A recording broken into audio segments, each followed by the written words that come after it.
atau di riset itu baru sekitar 2.600 sampai 2.800. Nah, oleh karena itu memang potensi yang sudah di riset itu belum ada 10%. Artinya apa? Artinya masih banyak tanaman obat kita yang berpotensi dicuri oleh pihak asing.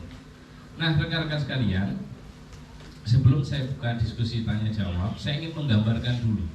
Saya akan menggambarkan dulu bagaimana dulu nenek moyang kita menemukan resep. Walaupun kita kalah tua dari Cina yang dimulai dari 3.500 sebelum Masehi dan India 3.000 tahun sebelum Masehi, kita itu catatannya ditemukan pada abad ke-8 ketika Candi Borobudur dibangun. Dan yang paling tua itu ada di daun lontar dan manuskrip kuno itu kurang lebih di abad ke-6. Nah, rekan-rekan sekalian, resep yang dibuat nenek moyang itu asli Indonesia. Nah, pertanyaannya begini, rekan-rekan sekalian, saya ajak untuk berimajinasi. Dulu waktu nenek moyang kita membuat resep, itu kan belum ada laboratorium, belum ada alat uji. Kira-kira nenek moyang kita mengetahui tanaman ini berkhasiat untuk ini, sambiloto berkhasiat untuk katakanlah diabetes, atau sambiloto berkaitan untuk mengurangi rasa sakit, analgesik. Itu kira-kira nenek moyang kita dengan cara apa ya? Ada yang bisa jawab? Nenek moyang kita menemukan resep dengan cara apa ya? Ini nanti penting untuk saya ajarkan agar mudah belajar tanaman obat. Apa? Nenek moyang kita menemukan dengan cara?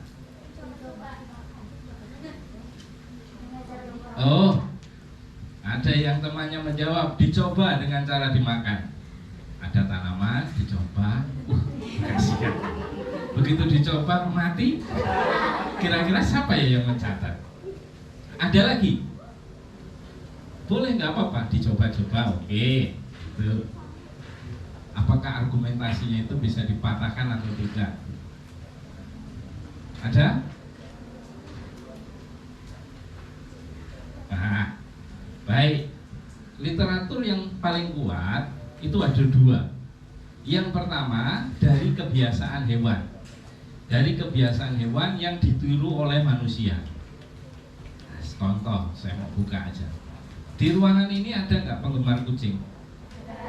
Penggemar kucing, oke.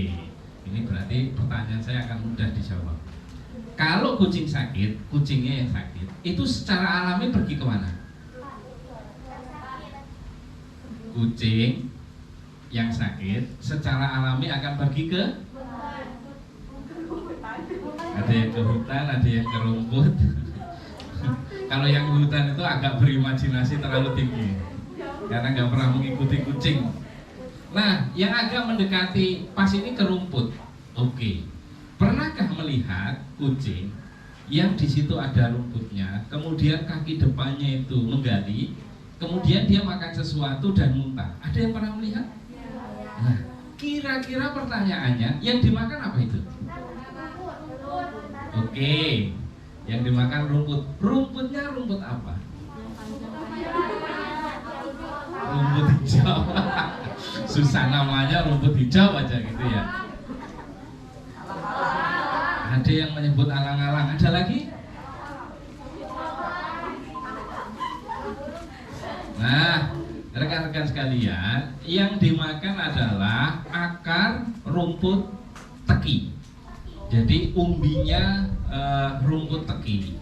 Pernah merasakan umbinya rumput teki? Jadi rumput teki itu akarnya itu seperti umbi. Jadi agak besar. Itu kalau rekan-rekan buat minuman atau kemudian dibuat olahan, enak. Rasanya itu seperti peppermint, segar. Nah, dari kebiasaan salah satu hewan tadi, kucing, nenek moyang kita kemudian melihat bahwa teki itu digunakan untuk anti masuk angin dan anti racun.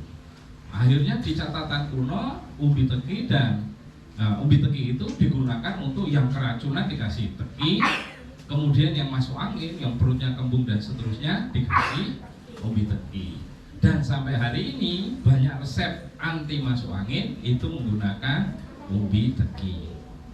Nah, itu literasi pertama dari kebiasaan hewan. Nah, yang kedua, ini mungkin nanti yang saya ajarkan.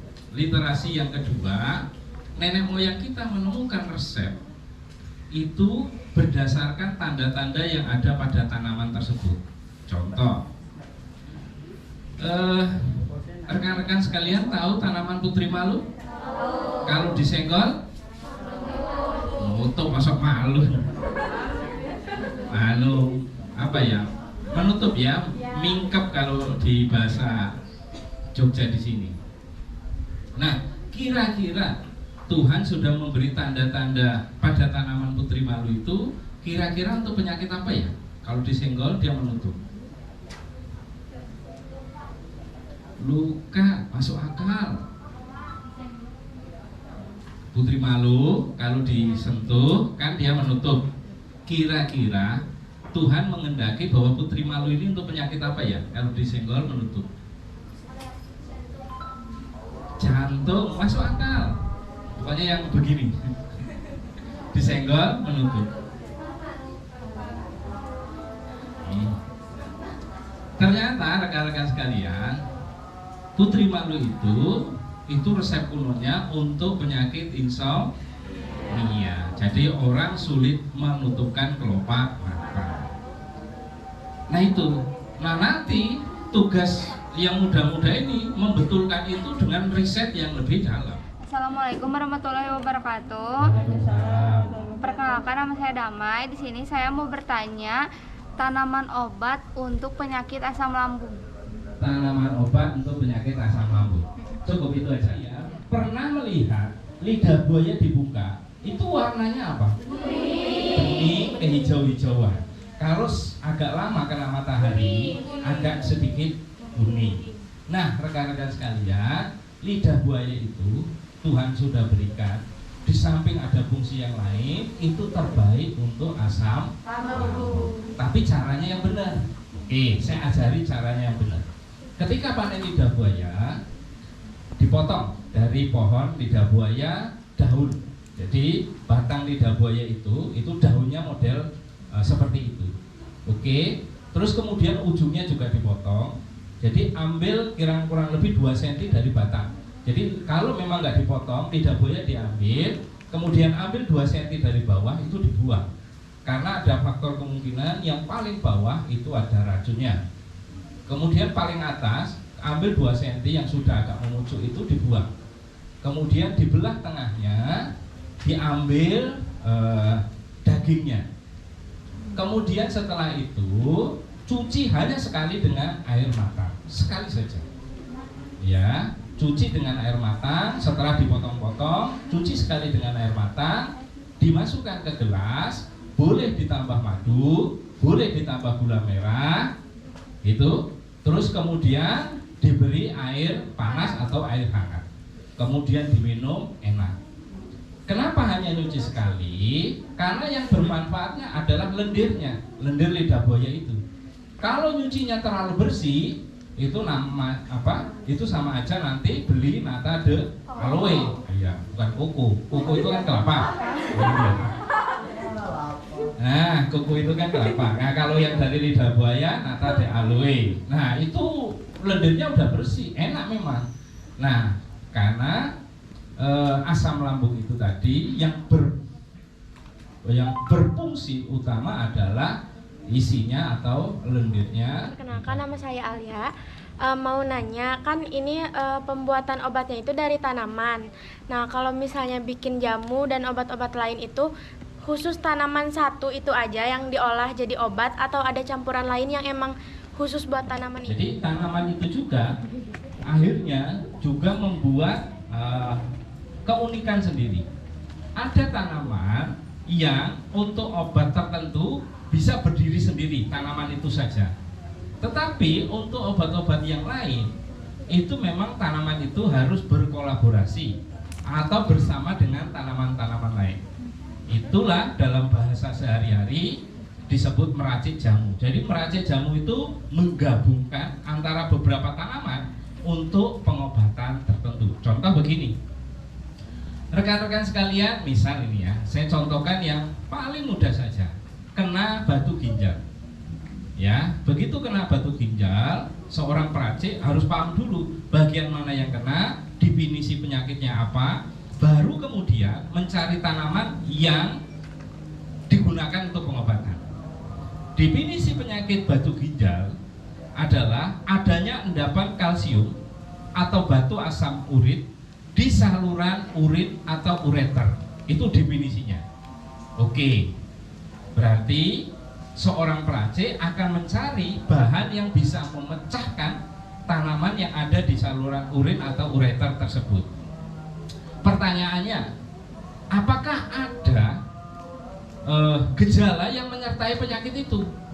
Oh, ada Pak, gara-gara batu ginjal pinggang terasa panas, ada rasa sakit, kan gitu. Terus kemudian bahkan keluar, mohon maaf, ketika buang air seni itu keluar darah. Nah, ketika ada barengannya, ada gejala yang menyertainya, itu nggak cukup satu bahan, harus melibatkan bahan lain yang untuk digunakan membuat atau untuk mengobati penyakit itu. Sehingga di dalam jamu itu ketika akan membuat resep itu ada tiga komponen penyusunan resep. Yang pertama, bahan utama untuk sebab utama penyakit. Yang kedua, bahan pembantu untuk gejala-gejala penyakit. Yang ketiga, bahan pelengkap untuk sinkronisasi antara bahan utama dan bahan. Ya, di sini saya mau bertanya, tanaman herbal selain sambiloto tadi untuk penyakit diabetes apa aja? Dan bagaimana cara pengolahannya? Organ yang ada di dalam tubuh juga kompleks. Contoh, jadi diabetes itu bukan aja persoalan gula di dalam darah meningkat, tetapi ada persoalan insulin yang tidak cukup, ada persoalan kelenjar pankreas yang tidak berfungsi dengan baik, ada persoalan sirkulasi atau pembuangan gula di dalam darah itu tidak berjalan dengan baik. Nah, sehingga bahan-bahannya banyak. Nah, untuk resep diabetes yang paling sederhana minimal itu 3 bahan minimal. Jadi sambiloto juga tidak berdiri sendiri.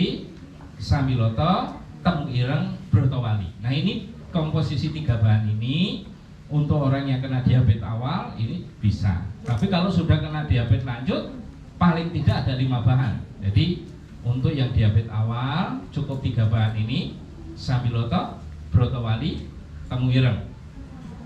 Kemudian yang untuk diabetes tingkat lanjut ada tambahannya, kumis kucing, meniran.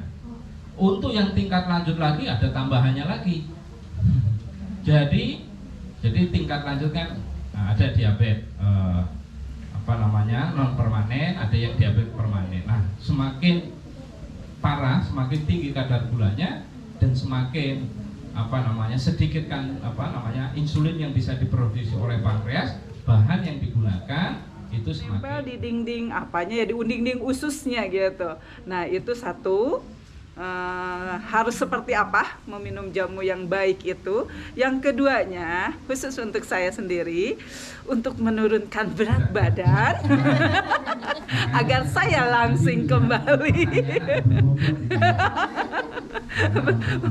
Agar langsing kembali, karena setelah melahirkan anak ketiga itu sulit banget untuk menurunkan kembali gitu. Oh iya, itu loh Pak yang saya ingin tanyakan, agar anak-anak kita ini kan perawat-perawat, insya Allah ya, dari pertanyaan itu mungkin nanti suatu hari mereka akan tahu bahwa setelah melahirkan seorang perempuan, seorang istri, dia itu harus seperti apa, minum jamunya seperti apa. Terima kasih. Endapan pada usus. Jadi begini, sampai hari ini baik literasi, baik tulisan ilmiah maupun jurnal, jika jamu yang digunakan benar ya, karena tidak semua bahan jamu dikonsumsi. Ada jamu yang memang cara penggunaannya dibolehkan, ada bahan jamu yang cara digunakan dioleskan, tetapi ada bahan jamu yang digunakan diminum. Contoh, ini harus benar dulu. Jadi tidak semua bahan jamu itu diminum ya. Oke, contoh, tahu tanaman jenuh? Aduh, agak susah ini. Nah, jenuh itu bahasa Jogjanya, mungkin bahasa Indonesianya tanaman tuba. Nah, makanya ada pepatah, air susu dibalas air tuba. Pernah dulu menanyakan tuba itu apa? Tuba itu arti lainnya adalah racun. Ya, tuba itu arti lainnya adalah racun. Nah, ada tanaman aslinya itu tuba itu ada. Nah, tanaman tuba itu digunakan di masyarakat kita itu untuk meracun ikan. Diambil pohonnya beserta akarnya, kemudian akarnya ditumbuk, kemudian empang sebelah sana ditutup, kali kecil, yang sebelah sini hasil tumbuhan akar tadi digoyang-goyangkan di air. Nah, nanti hitungan menit ikannya pada ngambek. Pernah lihat itu? Yang mungkin di YouTube pernah ya. Jadi orang meracun ikan dengan cara bukan. Ini tanaman tuba. Nah, tuba itu mengandung sianida. Makanya tanaman itu bisa meracun ikan. Kemudian, apakah tuba ada fungsinya untuk manusia? Ada. Salah satunya yang bisa dibunuh oleh sianida adalah bakteri koreng. Jadi kalau korengan, kalau bahasa Jawanya patek, makanya ada pernah mungkin mendengar aku ora dadi presiden ora patekan. Jadi patekan itu koreng itu. Luka yang borok-borok. Nah, itu ditumbuk, ditempelkan pada lukanya. Karena memang bakteri itu bisa dibunuh dengan sianida itu tadi. Hanya digunakan untuk obat luar. Terus kemudian ada yang menyarankan bahwa jenuh atau tuba tadi digunakan untuk minum, kira-kira dampaknya apa ya? Iya, sama seperti orang keracunan yang terkenal itu Kopi Mirna. Kopi Mirna. Pertama, terima kasih kepada Bapak yang sudah memperkenankan kami dari Sekolah SMK Kesehatan Bina Husada sampai juga ke tempat Herbal Merapi, dan ini ilmu yang luar biasa yang kami dapatkan, dan mudah-mudahan kedepannya mungkin anak-anak sebagai perawat-perawat yang handal yang tahu selain obat kimia, tapi justru herbal itu lebih baik lagi. Dan kalau memang sudah sesuai dengan petunjuk dan racikan jamuannya yang benar, mungkin itu akan membantu masyarakat luas agar mereka juga lebih baik memakai herbal, gitu ya Pak ya.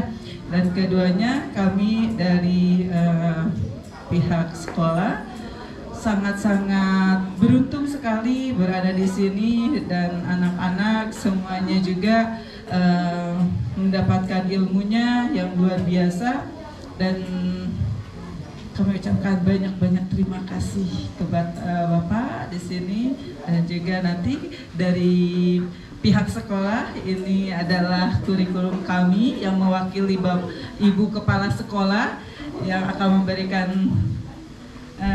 kenang-kenangan untuk Merapi Herbal di sini. Mudah-mudahan satu kenang-kenangan dari kami, kedatangan kami di sini menjadikan satu momentum bahwa kami mendapatkan ilmunya berkah dari Bapak ya, berbagi ilmu dengan kami semuanya. Terima kasih. Wabillahi taufiq. Wassalamualaikum warahmatullahi wabarakatuh.